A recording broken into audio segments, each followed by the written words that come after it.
Γεια σας, είμαι ο Μιχάλης Μέξης, είμαι ψυχολόγος με ειδικότητα στην αναλυτική ψυχολογία και γενικότερα σε θέματα απόδοσης και λειτουργικότητας. Στο επεισόδιο αυτό θα μιλήσουμε για την ευτυχία. Η ευτυχία είναι ένα θέμα το οποίο το έχω συζητήσει με διάφορα άτομα τελευταία, απασχολεί, είναι ένα ενδιαφέρον θέμα. Έχει έντονο το στοιχείο της υποκειμενικότητας, αυτό σημαίνει ότι είναι διαφορετικό για τον καθένα, είναι μια κατάσταση, όπως θα δούμε συνέχεια του επεισοδίου, αλλά έχει ένα κοινό χαρακτηριστικό. Όλοι θέλουμε να την κατακτήσουμε. Όλοι θέλουμε να αυξήσουμε τη συχνότητα με την οποία νιώθουμε καταστάσεις ευτυχίας και να αυξήσουμε και τη διάρκεια αυτών. Στο επεισόδιο αυτό θα προσπαθήσουμε αρχικά να ορίσουμε τι σημαίνει ευτυχία, πώς την έχουν κατανοήσει οι φιλόσοφοι, τι λένε οι επιστήμονες για αυτό, πώς έχει μελετηθεί.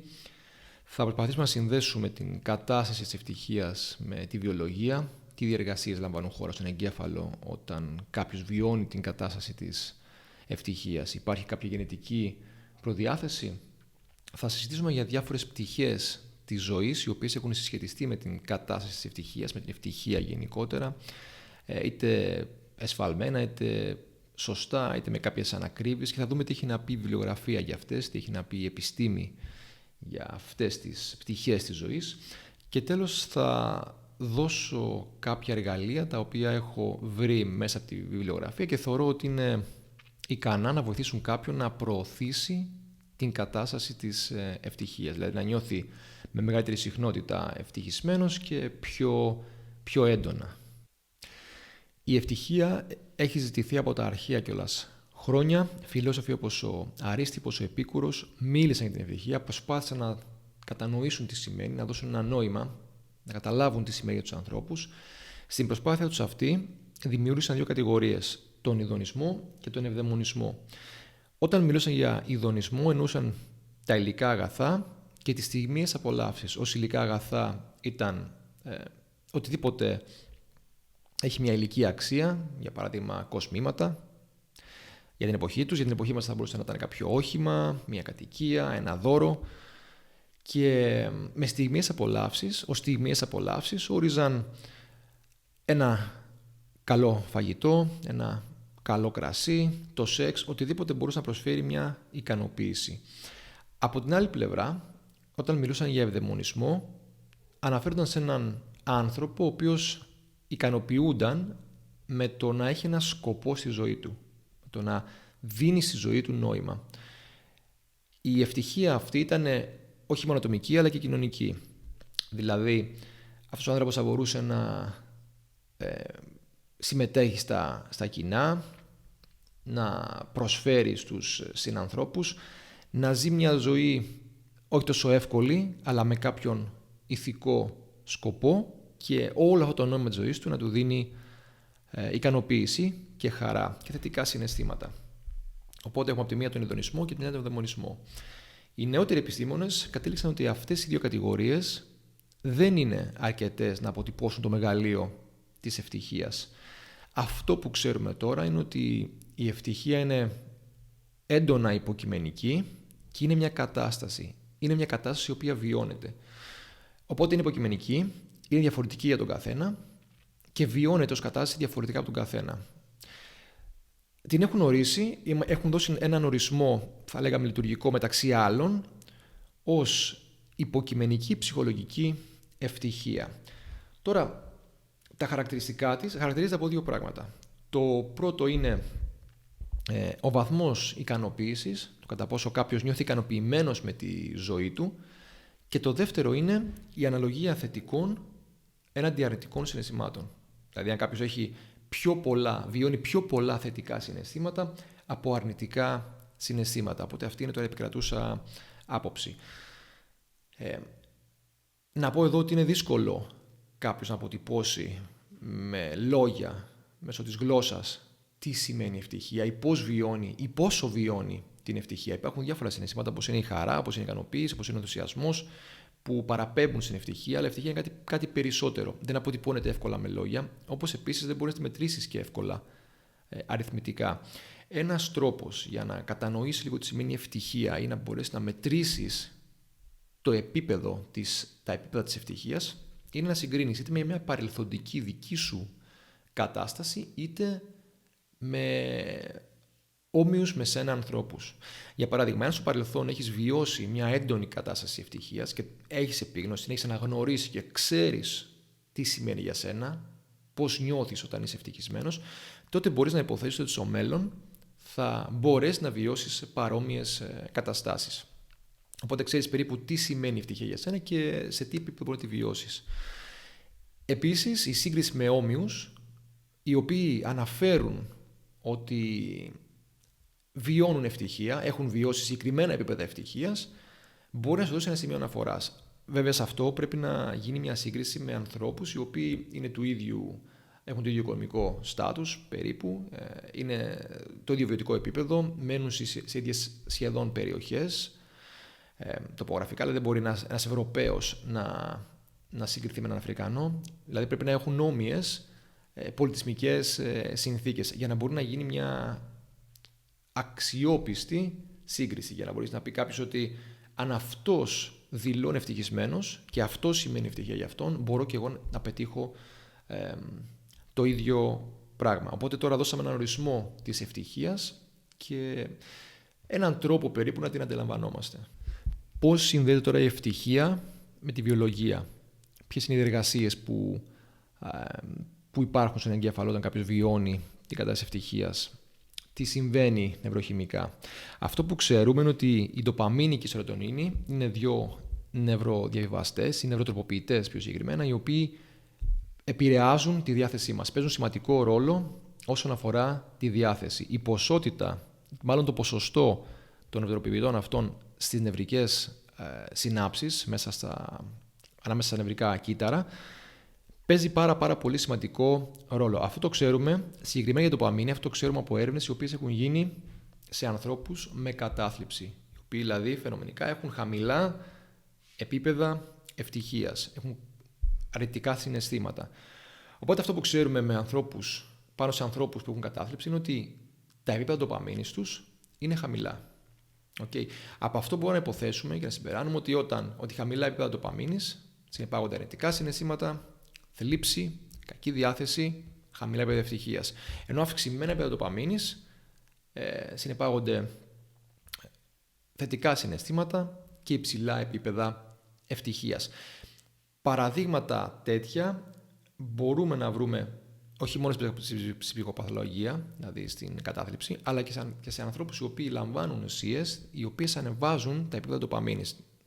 Παίρνουν κοκαίνη, μεταμφεταμίνες.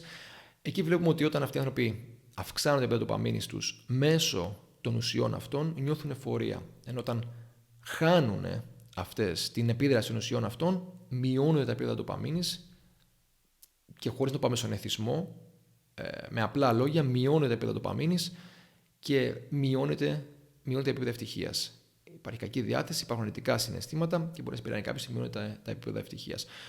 Οπότε αυτά είναι δύο παραδείγματα τα οποία μας δείχνουν ποια είναι η σχέση της ντοπαμίνης με την διάθεση αρχικά και κατ' επέκταση με την ευτυχία. Η σερωτονίνη επίσης, η οποία οι θεωρίες γενικότερα τελευταία είναι λίγο γκρίζα για το κατά πόσο όντως επηρεάζει τη διάθεση ή όχι. Αυτό που είναι σίγουρο όμως και αυτό που ξέρουμε μέσα από τις έρευνες είναι ότι τα SSRI, τα γνωστά αντικαταθλιπτικά, η εκλεκτική αναστολή επαναπρόσληψης της σερωτονίνης, οι οποίοι ως στόχο έχουν να παρατείνουν και να αυξήσουν την ύπαρξη του νευροτροποποιητή σερωτονίνη ανάμεσα στα νευρικά κύτταρα, έχουν θετικό αποτέλεσμα όσον αφορά την διάθεση. Οπότε, παραπάνω σερωτονίνη σημαίνει καλή διάθεση, αυξημένη διάθεση. Λιγότερη σερωτονίνη σημαίνει χαμηλή διάθεση, κακή διάθεση. Οπότε πάλι από αυτό μπορούμε, αν υποθέσουμε ότι η καλή διάθεση είναι ευτυχία και η κακή διάθεση τίνει προς χαμηλότερα επίπεδα ευτυχίας, για να μην πω δυστυχία, πάλι βλέπουμε ότι η σερωτονίνη παίζει ένα σημαντικό ρόλο. Οι ενδορφίνες και αυτές με τη σειρά τους φαίνεται ότι επηρεάζουν τη διάθεση και κατ' επέκταση και την ευτυχία. Είναι πεπτίδια τα οποία λειτουργούν και ως νευροδιαβιβαστές και εκλείονται μετά από καταστάσεις φόβου, όταν κάποιος ασκείται, μετά από γέλιο, σοκολάτα. Η σοκολάτα πάλι αυξάνει την ύπαρξη των ενδορφινών και φαίνονται και αυτές μαζί με την ντοπαμίνη και τη σερωτονίνη είναι παράγοντες που επηρεάζουν. Τώρα, είναι πάρα πολύ ενδιαφέρον τι συμβαίνει στη γενετική. Φαίνεται ότι ο γενετικός παράγοντας επηρεάζει το 35-50% του ποσοστού που θα βιώσει ευτυχία στη ζωή του. Είναι πάρα πολύ ενδιαφέρον αυτό.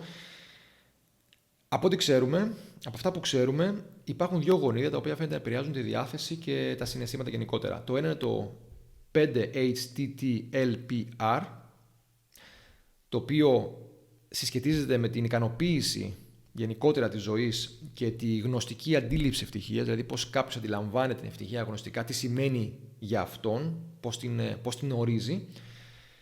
Και αυτό το γονίδιο φαίνεται ότι κωδικοποιεί την κατανομή της σερωτονίνης στον εγκέφαλο.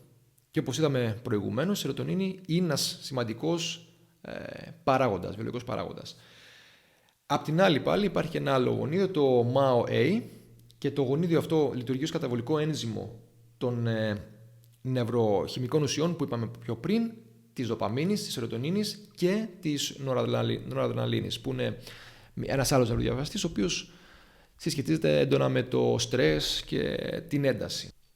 Ας δούμε λίγο τώρα ποιες είναι οι πτυχές της ζωής οι οποίες έχουν σχετιστεί με την ευτυχία και τι έχει να πει η βιβλιογραφία για αυτές. Έχω δει κάποιες έρευνες, έχουν μελετηθεί όντως και έχουν βγει κάποια αποτελέσματα για διάφορα κομμάτια, όπως είναι η θρησκεία, οι κοινωνικές σχέσεις, τα παιδιά, τα χρήματα. Ξεκινώντας από τους στόχους, αυτό που λένε οι μελέτες είναι ότι ναι, όντως οι στόχοι, όταν κάποιος θέτει στόχους και επιτυγχάνει τους στόχους αυτούς, δηλαδή ασχολείται με δραστηριότητες οι οποίες έχουν νόημα για αυτόν και οδηγούν σε κάποια επιτυχία, έχει αυξημένα επίπεδα ευτυχίας. Αυτό είναι κάτι το οποίο ναι, όντως ισχύει. Τείνουν αυτοί οι άνθρωποι που θέτουν στόχους και επιτυγχάνουν στόχους να είναι πιο ενεργητικοί και να έχουν πιο έντονα και πιο πολλά θετικά συναισθήματα. Ένα σημαντικό κομμάτι είναι η προσωπικότητα. Συνδέεται με την γενετική που είπαμε πριν και είναι πολύ ενδιαφέρον γιατί δηλώνει ότι υπάρχει μια προδιάθεση όσον αφορά την προσωπικότητα για τους ανθρώπους οι οποίοι έχουν αυξημένα επίπεδα ευτυχίας και αυτούς που έχουν μειωμένα ή λιγότερα τουλάχιστον επίπεδα ευτυχίας, χαμηλότερα επίπεδα ευτυχίας. Να σημειώσω εδώ ότι η εξωστρέφεια είναι το χαρακτηριστικό της προσωπικότητας που παραπέμπει σε κοινωνικά άτομα, σε άτομα τα οποία θέλουν να γνωρίζουν άλλους ανθρώπους, σε άτομα τα οποία θέλουν να ζουν νέες εμπειρίες, θέλουν να παίρνουν ρίσκα, θέλουν να ζουν έντονα, να λαμβάνουν καινούρια ερεθίσματα και ο νευρωτισμός παραπέμπει σε άτομα τα οποία είναι πιο ελεγκτικά, είναι λίγο πιο υπεραναλυτικά και ουσιαστικά που μετράνε τις καταστάσεις λίγο πιο έντονα, λίγο με πιο πολύ καχυποψία και πιο πολύ έλεγχο. Έχουν την ανάγκη του ελέγχου. Φαίνεται ότι η εξωστρέφεια συσχετίζεται με υψηλά επίπεδα ευτυχίας και ο νευρωτισμός με χαμηλά επίπεδα ευτυχίας. Αυτό τι σημαίνει? Ότι οι εξωστρεφείς άνθρωποι αντιλαμβάνονται πιο πολλά ερεθίσματα θετικά. Είτε αντιλαμβάνονται πιο πολλά ερεθίσματα θετικά, δηλαδή βλέπουν το ποτήρι μισογεμάτο και όχι μισοάδιο, είτε αντιλαμβάνονται πιο πολλά θετικά ερεθίσματα, είναι πιο επιρρεπείς σε θετικά ερεθίσματα. Σε αντίθεση με αυτούς που έχουν υψηλά επίπεδα νευρωτισμού ως προσωπικότητες, οι οποίοι αντιλαμβάνονται ότι το ποτήρι το βλέπουν μισοάδιο. Αντιλαμβάνονται πιο πολλά αρνητικά ερεθίσματα παρά θετικά ερεθίσματα. Είναι πολύ ενδιαφέρον αυτό, γιατί η προσωπικότητα σε μεγάλο βαθμό είναι κληρονομική και είναι και σχετικά αμετάβλητη κατά τη διάρκεια της ζωής. Η ηλικία. Μιας και μιλάμε για διάρκεια ζωής, αυτό που ξέρουμε και αυτό που ξέρει ο κόσμος γενικότερα, αυτό που συζητιέται είναι ότι οι νεαρές ηλικίες έχουν υψηλότερα επίπεδα ευτυχίας. Όταν είσαι μικρός σε ηλικία, είσαι πιο ευτυχισμένος, πιο ξέγνιαστος. Ισχύει, αλλά δεν είναι μόνο αυτό. Φαίνεται ότι η ευτυχία κατά τη διάρκεια της ζωής είναι ένα ανεστραμμένο U. Okay. είναι ένα U. Οπότε, όταν ξεκινάει με υψηλά επίπεδα ευτυχίας, μειώνεται καθώς περνάς τις ηλικίες των 30 έως 50 ετών, πολύ πιθανόν λόγω των υποχρεώσεων που υπάρχουν, λόγω των δυσκολιών, λόγω των προσδοκιών που υπάρχουν, και μετά αυξάνεται πάλι στις μεγάλες ηλικίες, στην τρίτη ηλικία, από 60 μέχρι όταν πλησιάσει η ώρα του θανάτου. Οπότε ξέρουμε ότι σε μικρές ηλικίες, νεαρές ηλικίες έχουμε ψηλά επίπεδα ευτυχίας, μειώνονται στην ηλικία των 30 με 50 ετών και αυξάνονται πάλι στην τρίτη ηλικία, μέχρι προφανώς να πλησιάσει ο θάνατος, που εκεί και πάλι έχουμε μια μείωση των επιπέδων ευτυχίας για προφανείς λόγους. Λόγω φόβου του θανάτου, αρχίζουν κάποια υπαρξιακά ζητήματα και επηρεάζουν σημαντικά. Το χρήμα. Το χρήμα στην εποχή μας κάτι το οποίο έχει σχετιστεί πολύ ισχυρά με την ευτυχία. Νομίζουμε ότι όσο αυξάνεται το χρήμα, τόσο αυξάνεται και η ευτυχία.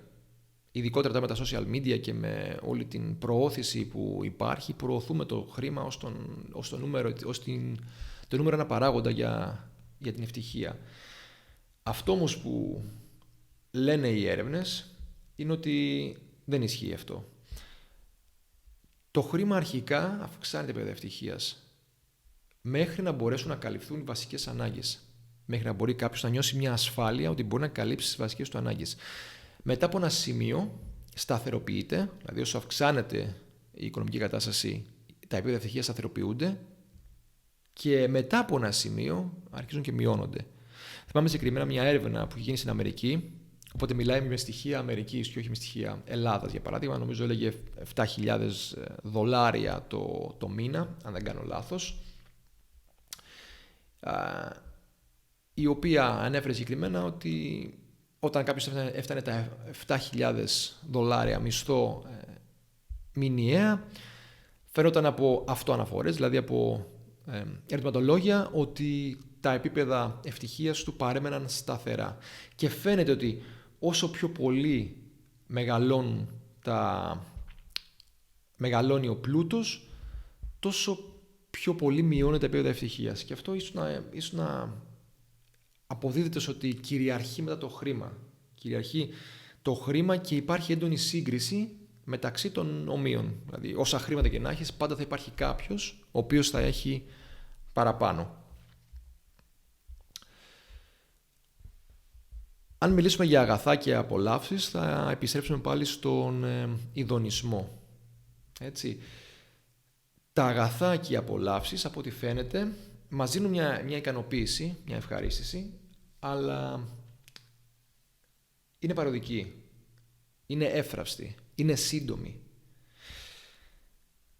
Φαίνεται ότι οι εμπειρίες υπερισχύουν των υλικών αγαθών ή των στιγμιαίων απολαύσεων, όπως είναι ένα φαγητό, όπως είναι ένα δώρο, ένα ρολόι, ένα κόσμημα.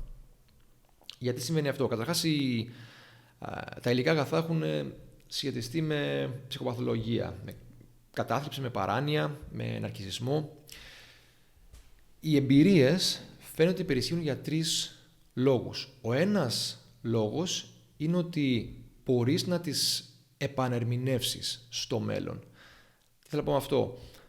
Μια εμπειρία την οποία έχεις ζήσει και την θυμάσαι με κάποια συγκεκριμένα γεγονότα, εάν τη συζητήσεις με κάποιον άλλον που την έχει ζήσει μαζί, μπορεί να σου φέρει μια άλλη οπτική της εμπειρίας αυτής. Οπότε μια εμπειρία συνολικά μπορεί να έχει τόσα πολλά κομμάτια τα οποία μπορείς εσύ να φέρεις στο μυαλό σου, να επαναφέρεις στο μυαλό σου και να χαρείς για αυτά, τα οποία ξεπερνάνε μια αγορά ενός υλικού αγαθού. Οπότε είναι σημαντικό να καταλάβεις ότι μια εμπειρία στο μέλλον μπορείς να την σχολιάσεις, να την επαναφέρεις, να την δεις από μια άλλη πλευρά και αυτό συνεχώς ανακυκλώνεται.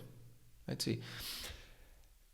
Ένα δεύτερο κομμάτι είναι ότι δεν επιδέχονται εύκολα συγκρίσεις. Ένα αμάξι το πήρες, μπορείς να το συγκρίνεις με έναν άλλον, με τον γείτονά σου, ο οποίος αν πάρει ένα ακριβότερο αμάξι ή ένα καλύτερο αμάξι, ένα αμάξι που σου άρεσε πιο πολύ, αμέσως να υπάρχει ένας αρνητικός αντίκτυπος στη διάθεσή σου. Αυτό με τις εμπειρίες δεν συμβαίνει. Δεν συμβαίνει γιατί είναι είναι έντονα υποκειμενικές. Ο καθένας συμβαίνει διαφορετικά. Δεν υπάρχει κάτι να συγκρίνεις. Οπότε αυτό που βλέπουμε είναι ότι οι εμπειρίες υπερισχύουν εναντί των υλικών αγαθών ή των στιγμίων απολαύσεων.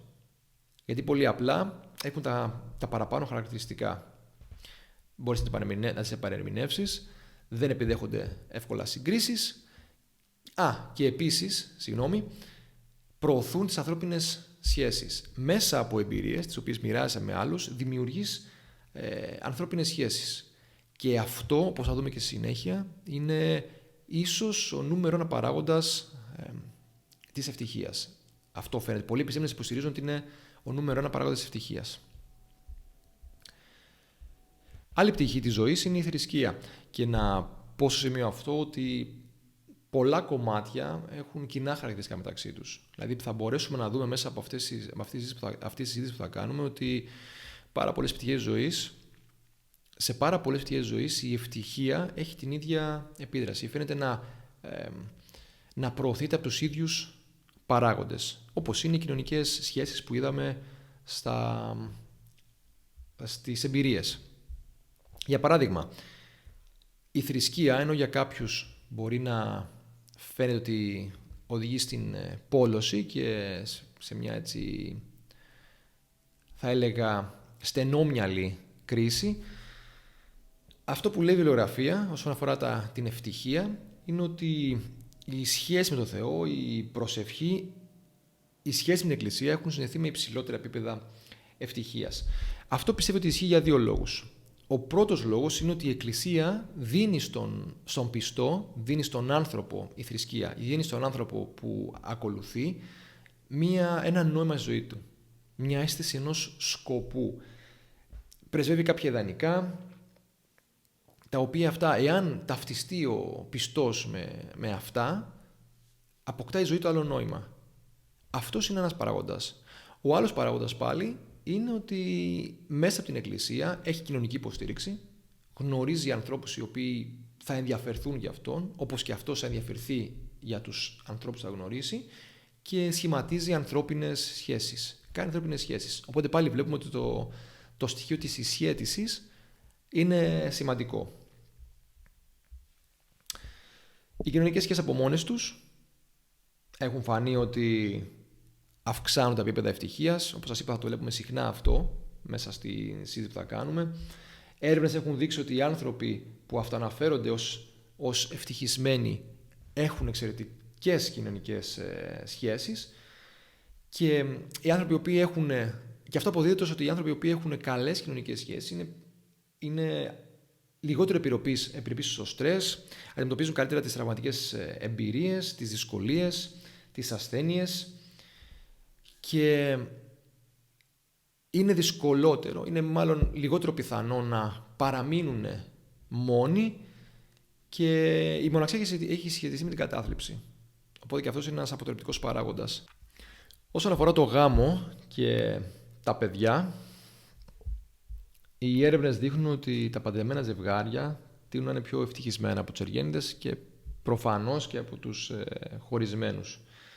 Οι Κόλερ, Μπέρμαν και Σκίτ, αν το λέω καλά, αναφέρουν ότι το πρωτότοκο παιδί αυξάνει τα επίπεδα ευτυχίας των γονέων, ενώ τα υπόλοιπα παιδιά, εάν υπάρχουν, μειώνουν ίσως τα επίπεδα πιθανόν βάσει των αποτελεσμάτων, τα επίπεδα ευτυχίας της μητέρας και αφήνουν τα επίπεδα ευτυχίας του πατέρα αμετάβλητα. Οπότε αυτό είναι ενδιαφέρον. Το πρώτο παιδί και σαν νέα εμπειρία αυξάνει τα επίπεδα ευτυχίας, ενώ τα υπόλοιπα παιδιά όχι μόνο αφήνουν αμετάβλητα τα επίπεδα του άντρα, μειώνουν τα επίπεδα της γυναίκας. Αυτά βέβαια από μια έρευνα συγκεκριμένη, για να μην γενικεύσω. Και ένα άλλο επίσης πολύ ενδιαφέρον έβριμα είναι ότι στις ηλικίες των 50 με 70 ετών τα επίπεδα ευτυχίας των ανθρώπων αυτών δεν διέφεραν σημαντικά για αυτούς οι οποίοι είχαν κάνει στο παρελθόν παιδιά και για αυτούς οι οποίους δεν είχαν κάνει στο παρελθόν παιδιά. Οπότε είναι και αυτό κάτι ενδιαφέρον. Είδαμε λοιπόν διάφορα κομμάτια της ζωής τα οποία έχουν σχετιστεί με την ευτυχία και αυτό που φαίνεται είναι ότι υπάρχουν συγκεκριμένα στοιχεία όπως είναι το νόημα της ζωής, όπως είναι πολύ σημαντικό η συσχέτιση. Ήδη ένα κομμάτι ήταν αφιερωμένο πάνω στις κοινωνικές σχέσεις. Συσχέτιση σημαίνει το πώς τη σχέση έχω εγώ με κάποιον άλλον άνθρωπο, το ανασχετίζομαι ή όχι. Οπότε αυτό που είδαμε είναι ότι υπάρχουν κοινά χαρακτηριστικά τα οποία όντως προωθούν την ευτυχία. Πάνω σε αυτά έχουν γίνει κάποιες έρευνες και έχουν συσχετιστεί επίσης κάποιες θεωρίες οι οποίες φαίνονται να μπορούν να είναι ικανές να βοηθήσουν κάποιον να προωθήσει συνειδητά τα επίπεδα ευτυχίας του. Είναι πάρα πολλές, η βιβλιογραφία είναι γεμάτη, ο καθένας μπορεί να προτείνει και από μια μέθοδο. Αυτές που έχω διακρίνει εγώ και θεωρώ ότι πραγματικά έχουν εφαρμογή είναι τρεις. Είναι η θεωρία του καθορισμού του τον DC Ryan, η ψυχολογική ροή του Τσινσέι Μιχάη και φυσικά η άσκηση. Οπότε αυτές τις μελέτες έχω κοιτάξει παραπάνω και αυτές προτείνω. Η θεωρία του καθορισμού είναι μια θεωρία παρακίνησης, η οποία παρουσιάζει ότι υπάρχουν τρεις ψυχολογικές ανάγκες που αν ικανοποιήσει ένας άνθρωπος θα αυξήσει τη διάθεσή του, θα αυξήσει τα επίπεδα ευτυχίας του. Είναι μια όχι τόσο υποκειμενική προσέγγιση και αυτό είναι καλό, γιατί είπαμε πριν ότι η ευτυχία είναι υποκειμενική, είναι διαφορετική του καθένα. Αυτή η θεωρία όμως, αυτή η προσέγγιση είναι πιο αντικειμενική, γιατί θεωρούμε ότι οι τρεις ψυχολογικές ανάγκες αυτές πάνω κάτω είναι κοινές για όλους. Ποιες είναι αυτές? Η ικανότητα, η συσχέτιση που την είδαμε πολύ παραπάνω και η αυτονομία. Τι είναι κάθε μία? Η ικανότητα ουσιαστικά παραπέμπει στην ικανότητα του ανθρώπου να θέτει στόχους και να τους επιτυγχάνει. Να παίρνει μέρος σε δραστηριότητες οι οποίες τον βοηθάνε να γίνεται καλύτερος, να βελτιώνεται. Αυτή η στόχη που θα πρέπει να θέτει κάποιος πρέπει να είναι εφικτή, πρέπει να είναι συγκεκριμένη, να μην είναι δηλαδή αδύνατη, να του δίνουν feedback, να μπορεί να αντιλαμβάνεται ότι υπάρχει βελτίωση. Οπότε μέσα από αυτή τη διαδικασία του να θέτεις στόχους, να τους επιτυγχάνεις και μέσω του feedback που παίρνεις να παίρνεις την ικανοποίηση ότι εξελίσσεσαι, φαίνεται ότι προωθείται και η ευτυχία. Και το είδαμε και παραπάνω σε διάφορες μελέτες οι οποίες μίλησαν για τους στόχους και προφανώς οι στόχοι είναι και ένα θέμα το οποίο συζητείται πάρα πολύ όσον αφορά την ευτυχία. Το άλλο κομμάτι το οποίο είδαμε και πολλές έρευνες ήταν η συσχέτιση, το να δημιουργείς δυνατούς δεσμούς με άλλους ανθρώπους, υγιείς δεσμούς, να παρέχεις ασφάλεια, να σου παρέχεται ασφάλεια, στοργή. Οπότε μην φοβηθείς να δημιουργήσεις φιλικές σχέσεις, να ενισχύσεις τις οικογενειακές σου σχέσεις, να δημιουργήσεις ερωτικές σχέσεις με νόημα, όχι πρόσκαιρες, δυνατές ερωτικές σχέσεις. Και το τελευταίο κομμάτι είναι η αυτονομία. Η αυτονομία ουσιαστικά είναι η ελευθερία που μπορεί να έχει κάποιος να παίρνει τις δικές του αποφάσεις και να κάνει πράξη τις δικές του επιλογές. Αυτό μπορεί να ακούγεται πολύ δύσκολο στην εποχή μας, γιατί εντάξει, λόγω των επαγγελμάτων μας δεν μπορούμε πάντα να κάνουμε αυτό που θέλουμε εμείς. Λόγω τώρα των social media με μεγάλη συχνότητα είμαστε κατευθυνόμενοι. Παρόλα αυτά όμως, αν είσαι αυτόνομος, αν παίρνεις την ευθύνη των πράξεών σου, παίρνεις και τον έλεγχο. Και αν έχεις την αυτονομία να κάνεις αυτό που θέλεις εσύ, δεν εξαρτάται από κανέναν άλλον. Και αυτό σου δίνει μια τεράστια αίσθηση ελευθερίας. Είναι σημαντικό όμως να παίρνεις την ευθύνη. Δεν μπορείς εγώ να σας αφήσεις την ευθύνη σε κάποιον άλλον, στο αφεντικό σου, στη γυναίκα σου. Να είσαι αυτόνομος, να κάνεις επιλογές και να βαδίζεις βάσει των δικών σου επιλογών. Οπότε πάρε την ευθύνη για τις πράξεις σας, σταθείτε με αυτοπεποίθηση και αυτό που θέλετε να κάνετε, κάντε το. Φυσικά δεν λέω να πάρετε τη δουλειά σας και να αρχίσετε να κάνετε ταξίδια, αλλά σε μικρά καθημερινά πράγματα. Προσπαθήστε να κάνετε αυτό που θέλετε εσείς, που έχει νόημα για εσάς και όχι αυτό που μπορεί να θέλει κάποιος άλλος. Και το όχι, η άρνηση σε κάποιον άλλον είναι πάρα πολύ σημαντική. Επίσης να προσθέσω στην ικανότητα ότι δεν χρειάζεται οι στόχοι να είναι τεράστιοι. Το να πεις ότι θα σηκωθώ το πρωί και θα στρώσω το κρεβάτι μου, θα σηκωθώ νωρίς και θα στρώσω το κρεβάτι μου, και αν το κάνεις αυτό, να σηκωθείς νωρίς και να στρώσεις το κρεβάτι σου, είναι ένα κέρδος στην ικανότητα, στον τομέα της ικανότητας. Ή να πεις ότι θα φτιάξω ένα πρωινό και να το φτιάξω όντως ωραία και να μην φύγω βιαστικά για τη δουλειά. Οπότε όλα αυτά είναι κομμάτια τα οποία αυξάνουν την ικανότητα. Οπότε επαναλαμβάνω, ικανότητα, συσχέτιση και αυτονομία. Αυτές είναι 3 ψυχολογικές ανάγκες από το Ryan Deese, οι οποίες, αν ικανοποιηθούν, πιθανόν να φέρουν και θετικά αποτελέσματα όσον αφορά την ευτυχία. Η επόμενη τεχνική, η επόμενη κατάσταση ίσως, η οποία οφείλει κάποιος να διεκδικεί, να θέλει να την νιώθει πιο πολύ και φαίνεται ότι έχει θετικό αποτέλεσμα όσον αφορά τα επίπεδα ευτυχίας, είναι η ροή. Ο Τσισέγγ Μιχάη παρουσίασε την ψυχολογική ροή ως μια έντονη απόλαυση, η οποία έρχεται μέσα από δύσκολες διαδικασίες, οι οποίες όμως έχουν ένα ζητούμενο. Έχουν ένα ζητούμενο το οποίο έχει νόημα για τον άνθρωπο. Θέλω να πω αυτό. Για παράδειγμα, ένα άθλημα, μια νίκη π.χ. σε έναν αγώνα δεν έχετε εύκολα. Θέλει θυσίες, θέλει διαδικασίες, θέλει κόπο. Αλλά αυτό που φαίνεται είναι ότι όταν ένας άνθρωπος φτάνει στα όρια του και ξεπερνάει τα όρια του για να πετύχει ένα στόχο, αλλά να το πω διαφορετικά, για να πετύχει ένα αποτέλεσμα το οποίο είναι σημαντικό για αυτόν, φαίνεται ότι τον βάζει μια διαδικασία ψυχολογικής ροής και τον κάνει νιώθει εφορία. Τι σημαίνει συγκεκριμένα ψυχολογική ροή, για να καταλάβουμε τι λέμε, γιατί είναι μια έννοια λίγο δύσκολη. Παρ' όλα αυτά όλοι την έχουμε νιώσει. Είναι αυτή η κατάσταση που βιώνει κάποιος όταν κάνει κάτι πάρα πολύ ενδιαφέρον και ο χρόνος αλλοιώνεται. Νιώθει ότι χάνει τον έλεγχο, αλλά όχι με έναν τρόπο αγχώδη, με έναν τρόπο όμορφο, ότι όλα πάνε στον αυτόματο. Πολλές φορές μπορεί να γίνει όταν κάποιος παίζει μουσική, όταν κάποιος κάνει ένα άθλημα, όταν κάποιος ασχολείται με ένα project στη δουλειά, το οποίο πραγματικά του προκαλεί φοβερό ενδιαφέρον. Αυτή η κατάσταση λοιπόν, που υπάρχει ξεκάθαρος στόχος, που ο χρόνος αλλοιώνεται, χάνει συνέντευξη του χρόνου, φαίνεται να πηγαίνει πολύ πιο αργά. Στα αθλήματα το συναντάμε πάρα πολύ αυτό, που χάνεις τον εαυτό σου για λίγο. Νιώθεις ότι βλέπεις τον εαυτό σου ως ένας εξωτερικός παρατηρητής. Βλέπεις τα πράγματα να γίνονται από μόνα τους, χωρίς σκόπο. Και βέβαια μετά, μόλις τελειώσει η κατάσταση αυτή, νιώθεις πιο πολύ κοντά στον εαυτό σου. Νιώθεις ένα μεγαλύτερο δέσιμο, μια αυτοπεποίθηση, μια ικανοποίηση. Αυτή λοιπόν η κατάσταση όλη λέγεται ψυχολογική ροή. Αυτή έρχεται μέσα από δύσκολες διαδικασίες. Όταν θες ένα αποτέλεσμα, όταν θες να πετύχεις ένα αποτέλεσμα το οποίο έχει σκοπό για σένα και μοχθείς, κοπιάζεις γι' αυτό. Αυτό που ξέρουμε τις έρευνες είναι ότι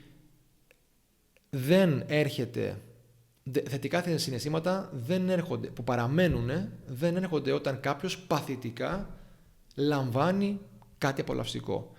Έρχονται όταν κάποιος κοπιάσει για να καταφέρει κάτι το οποίο έχει νόημα για αυτόν και είναι δύσκολο. Ελπίζω να γίνει κατανοητή η ψυχολογική ροή σε όλη την έκφανσή της. Και το τελευταίο κομμάτι είναι η άσκηση. Η άσκηση έχει σχετιστεί με την εφορία, με τα επίπεδα ευτυχίας, τα αυξημένα επίπεδα ευτυχίας και μέσω των ενδορφινών που είπαμε προηγουμένως. Μία μέρα άσκησης σε σύγκριση με καμία μέρα άσκησης ή έστω και 10 λεπτά άσκησης σε σύγκριση με καθόλου άσκηση, φαίνεται ότι έχει σημαντικά θετικά αποτελέσματα όσον αφορά τα επίπεδα ευτυχίας.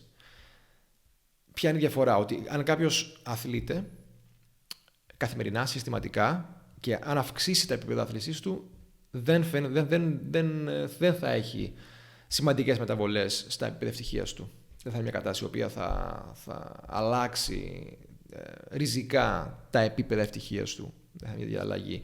Κάποιος όμως ο οποίος δεν αθλείται ή δεν ασκείται καθόλου, αν αρχίσει να λαμβάνει μέρος σε δραστηριότητες όπως είναι το περπάτημα, όπως είναι διάφορα αθλήματα, όπως είναι μια ελαφριά μορφή μορφή άσκησης θα έχει σημαντικά θετικά αποτελέσματα στα επίπεδα ευτυχίας του.